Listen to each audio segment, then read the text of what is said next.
বিসমিল্লাহির রহমানির রহিম। আসসালামু আলাইকুম।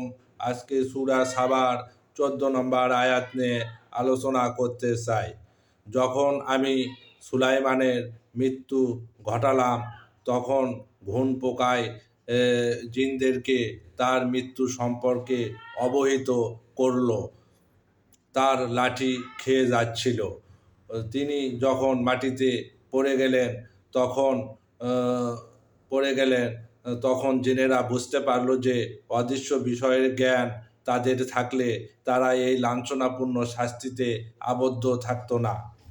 এই আয়াতে আল্লাহ তাআলা সুলাইমান আলাইহিসসালামকে বিশেষভাবে তার কিছু রাজকার্য অবশিষ্ট ছিল, যে কাজগুলা করার জন্য তার জীবিত থাকার ভান করতে হয়েছিল, যে লাঠির উপর ভর করে তিনি জেগের মশগুলে আসেন, এরকম একটা পরিস্থিতি তিনি করেছিলেন, লাঠির উপর ভর দিয়েছিলেন। কিন্তু এই অবস্থায় আল্লাহ তাআলা তার মৃত্যু ঘটান আর কি। কারণ যদি জেনেরা জানতে পারে যে সুলাইমান আলাইহিস সালামের মৃত্যু ঘটেছে, তাহলে তারা এই অবশিষ্ট কাজ না করেই তারা তাদের জায়গায় থেকে চলে যেত এবং তারা এই কাজ সম্পূর্ণ করতো না। তাই আল্লাহ আদেশে সুলাইমান আলাইহিস সালাম লাঠির উপর ভর দিয়ে দাঁড়িয়ে ছিলেন এবং এই অবস্থায় তার মৃত্যু হয়েছিল। এবং আস্তে আস্তে ঘুন পোকা যখন এই লাঠি খেয়ে যাচ্ছিল, খেতে খেতে এক সময় সুলাইমান আলাইহিস সালাম লাঠি ভেঙে মাটিতে পড়ে যান আর কি। তখন জিনেরা বুঝতে পারে যে সুলাইমান আলাইহিস সালামের মৃত্যু ঘটেছে এবং তখন জিনেরা বুঝতে পারলো যে অদৃশ্য বিষয়ের জ্ঞান তারা যদি তাদের থাকতো, তারা এই লাঞ্ছনাপূর্ণ শাস্তিতে আবদ্ধ থাকতো না।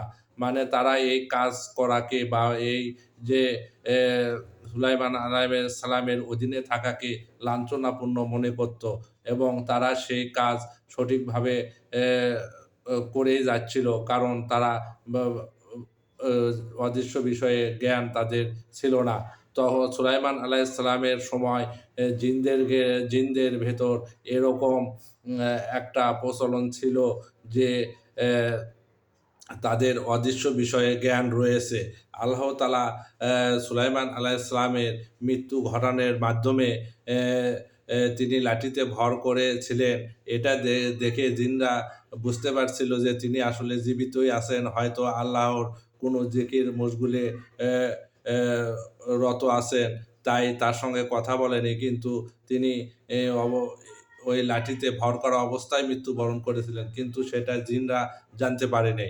তাহলে এখানে আল্লাহ তাআলা জিনদের যে দাবি যে তারা অদৃশ্য বিষয়ের জ্ঞান রাখে বা জানে, সেই দাবি কে খণ্ডন করলেন সুলাইমান আলাইহিস সালামের মৃত্যু লাঠির ওপর ভর দেওয়া অবস্থায় করাতে। এতে জেনেরা বুঝতে পারল না যে সুলাইমান আলাইহিস সালামের মৃত্যু ঘটেছে, কিন্তু পরে জিনরা নিজেরাই স্বীকার করলো যে যদি আমাদের অদৃশ্য বিষয়ের জ্ঞান আমরা জানতাম, তাহলে সুলাইমানের অধীনে মৃত্যুর পরেও আমরা কাজ করে যেতাম না। এটা আল্লাহর একটা কৌশল ছিল এবং জিনদেরকে শিক্ষা দেওয়ার জন্য আল্লাহ তাআলা এখানে সুলাইমান আলাইহিস সালামকে মৃত্যু ঘটাচ্ছেন, কিন্তু জিনরা সে মৃত্যুর খবর তারা জানতে পারেনি, কারণ তাদের কাছে অদৃশ্য বিষয়ের কোনো জ্ঞানই ছিল না। তারা দাবি করত যে তারা অদৃশ্য বিষয় জানতো। সেই সময়কার জিনেরা এই দাবি করত যে তারা অদৃশ্য বিষয়ের জ্ঞান জানতো। পরে আল্লাহ তাআলা জিনদেরকে বুঝিয়ে দিলেন যে আসলে তোমরা অদৃশ্য বিষয়ের জ্ঞান জানো না, অদৃশ্য বিষয়ের জ্ঞান একমাত্র আল্লাহর কাছেই রয়েছে। অদৃশ্য বিষয়ের জ্ঞান আল্লাহর কাছেই রয়েছে। যে গায়েবের চাবিকাঠি একমাত্র আল্লাহর হাতেই রয়েছে। সুলাইমান আলাইহিস সালাম যখন মৃত্যু ঘটালেন কি আল্লাহ তাআলা, তখন তিনি লাঠির উপর ভর করে দাঁড়িয়েছিলেন। আস্তে আস্তে ঘুন পোকা বা উই পোকা যেগুলা আর কি কাঠ খায়, এ খেয়ে ফেলে, সেগুলা সেই লাঠিতে ধরে যায় এবং আস্তে আস্তে লাঠি এ খেয়ে ভেতর থেকে ঠোসা হয়ে এ সুলাইমান আলাইহিসসালামের ভরে লাঠি ভেঙে যায় এবং সুলাইমান আলাইহিসসালাম মাটিতে পড়ে যান। যখন মাটিতে পড়ে যান তখনই জিনেরা বুঝতে পারে যে এ আ সুলাইমান আলাইহিসসালাম অনেক আগেই মৃত্যুবরণ করেছে। কিন্তু তিনি একটা কৌশল অবলম্বন করে লাঠির উপর ভর করে এতদিন দাঁড়িয়েছিল। অথচ আমরা মনে করতেছি যে সে জীবিতই আছে। এই লাঞ্ছনাপূর্ণ অ শা শাস্তি বা তাদের দ্বারা যে কাজ সুলাইমান আলাইহিস সালাম করাতো সেই কাজগুলা তারা করেই যাচ্ছিল। অ যেভাবে সুলাইমান আলাইহিস সালাম মৃত্যুর আগে আদেশ দিয়ে গিয়েছিলেন, সেইভাবে সেই কাজগুলা সম্পন্ন হওয়ার পরেই আসলে লাঠি ভেঙে পড়ে এবং সুলাইমান আলাইহিস সালামের মৃত্যুর খবর ছড়িয়ে পড়ে এবং জিনরা বুঝতে পারে যে অদৃশ্য বিষয়ের জ্ঞান আ তাদের নেই। অদৃশ্য বিষয়ের জ্ঞান তাদের থাকলে তারা এই সুলাইমানের অধীনে থাকতো না। তারা যেদিন সুলাইমান আলাইহিস সালামের মৃত্যু ঘটেছিল, সেদিনই তারা সেখান থেকে কাজ বাদ দিয়ে চলে যেত। তাই আল্লাহ তাআলা আ হলো সর্বোত্তম পরিকল্পনাকারী এবং সর্বোত্তম আ কৌশলকারী।